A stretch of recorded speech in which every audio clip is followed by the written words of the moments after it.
우리는 이 정권 권력자들의 부동산 내로남불을 똑똑히 목격했습니다. 하다하다 이제는 영혼까지 끌어모아 부동산 투기했던 전 청와대 대변인이 국회의원이 돼 금의 환영할 판입니다. 대통령께서는 이번에 문제가 된 LH 직원과 가족들의 부동산 거래 실태를 철저히 조사해서 일벌 100개 하라고 말씀하셨습니다. 그러나 그것만으로는 어림도 없습니다. 이 정권의 국회의원, 장 차관을 비롯한 고위공직자와 그 가족들의 부동산 거래를 전수조사해서 부정한 방법으로 투기 이익을 챙긴 자들을 예외 없이 공직에서 쫓아내야 합니다. 야권 후보 단일화를 반드시 성공적으로 이루어내어 보궐선거에서 승리하고 내년에 정권 교체를 해야 하는 여러 이유들이 있습니다. 민주주의와 법치주의의 회복이 제일 중요하지만 간과할 수 없는 부분은 이 정권의 내로남불과 부패의 청산입니다. 직보다 집을 택한 청와대 비서실장과 수석들의 모습을 보면서 우리는 이 정권 권력자들의 부동산 내로남불을 똑똑히 목격했습니다. 하다하다 이제는 영혼까지 끌어모아 부동산 투기했던 전 청와대 대변인이 국회의원이 돼 금의 환영할 판입니다.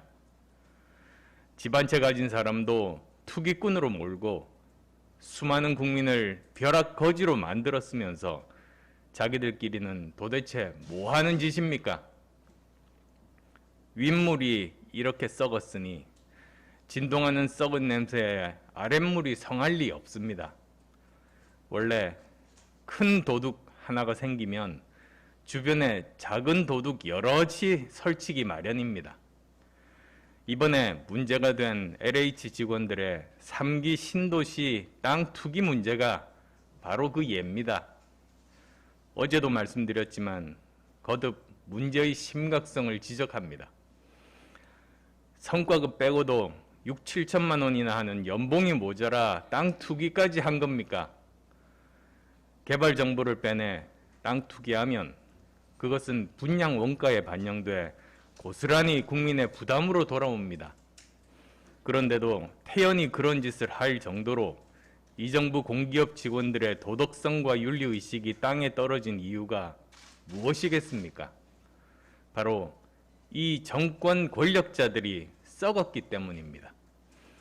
저들은 저렇게 크게 해먹는데 우리가 조금 해먹는 거 뭐가 문제냐는 부패와 모렴치의 바이러스가 공공부문 전체에 퍼진 것입니다.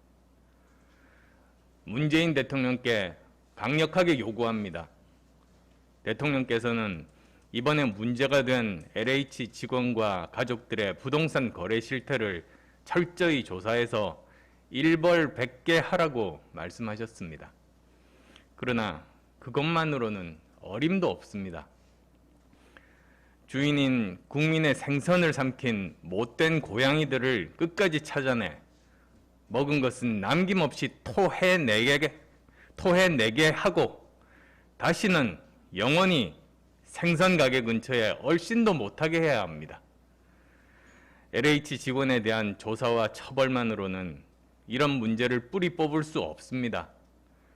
이 정권의 국회의원, 장 차관을 비롯한 고위공직자와 그 가족들의 부동산 거래를 전수조사해서 부정한 방법으로 투기 이익을 챙긴 자들을 예외 없이 공직에서 쫓아내야 합니다. 그리고 그 이익은 모두 환수해 코로나19로 피해를 본 국민을 지원하는 데 써야 합니다.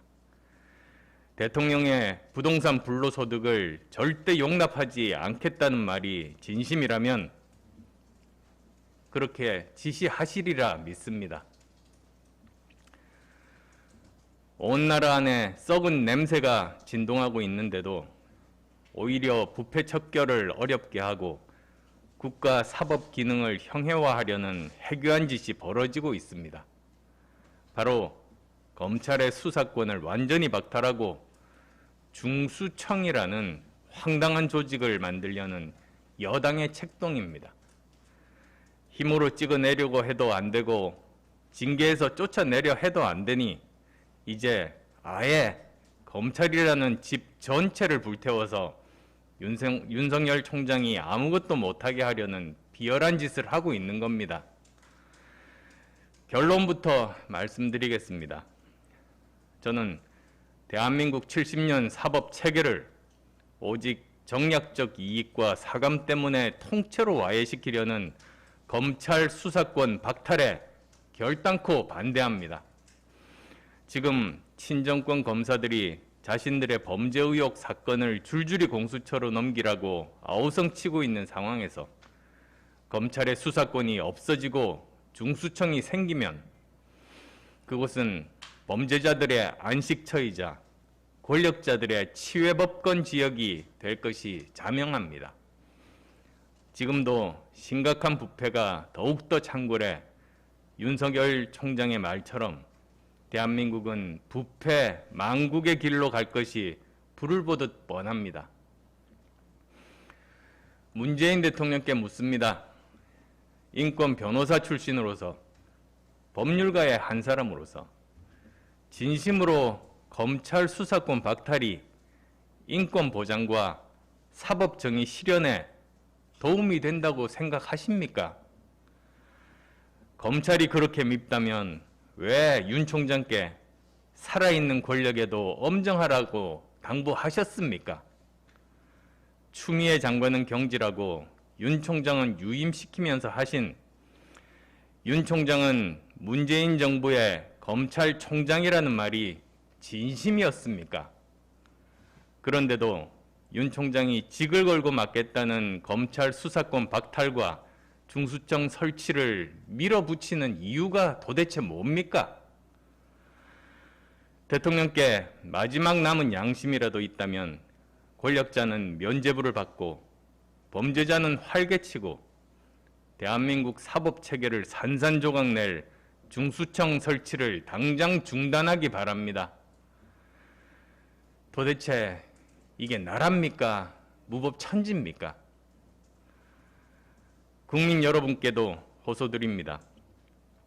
손발이 다 잘리고 온갖 위협 속에서도 당당하게 싸우고 있는 윤석열 총장을 지켜주십시오. 국민들께서 관심을 가져달라는 윤 총장의 말을 경청하고 윤 총장을 지지해 주십시오. 윤 총장과 함께 문재인 정권의 행포를 저지합시다. 뜻을 같이 하는 진정한 국민의 힘을 모아 강력한 반대 운동을 전개합시다. 윤 총장을 지키는 것은 윤 총장 개인을 지키는 것이 아닙니다. 부패한 권력에 대한 수사를 막으려는 부당함과 싸우는 대다수의 양심적인 검사들을 응원하고 지켜내는 일입니다. 권력의 전횡을 막는 최소한의 안전판 역할을 하고 있는 대한민국 사법 체계를 지키는 것입니다. 그리고 권력기관을 정권의 꼭두각시로 만들어 영원히 권력을 누리겠다는 예비 독재 정권을 좌절시키고 민주주의와 법치주의를 수호하는 일입니다. 한마디로 윤석열 지키기는 민주와 법치 수호를 위한 정당한 투쟁입니다. 이 정권이 깔아뭉개려는 우리 사회의 정의와 양심을 지켜내는 일입니다.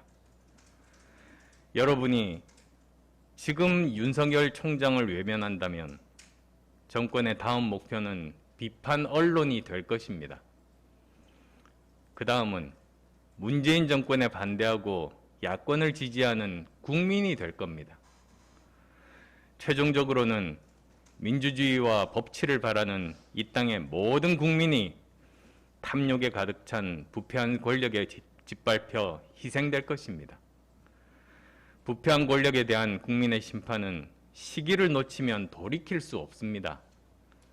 한 번 죽은 민주주의는 회생하기 어렵고 한 번 무너진 법치주의는 한 세대가 걸려도 복구하기 힘듭니다.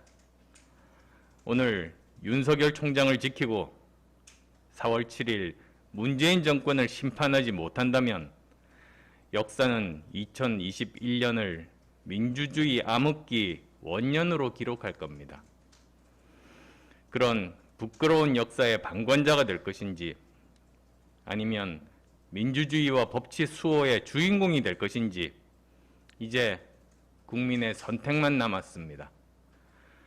저는 위대한 국민들께서 힘들지만 올바른 길을 선택하실 것을 믿습니다. 그 힘들지만 정의로운 길에 저 안철수는 목숨이 다할 때까지 국민 여러분과 늘 함께할 것을 약속드립니다.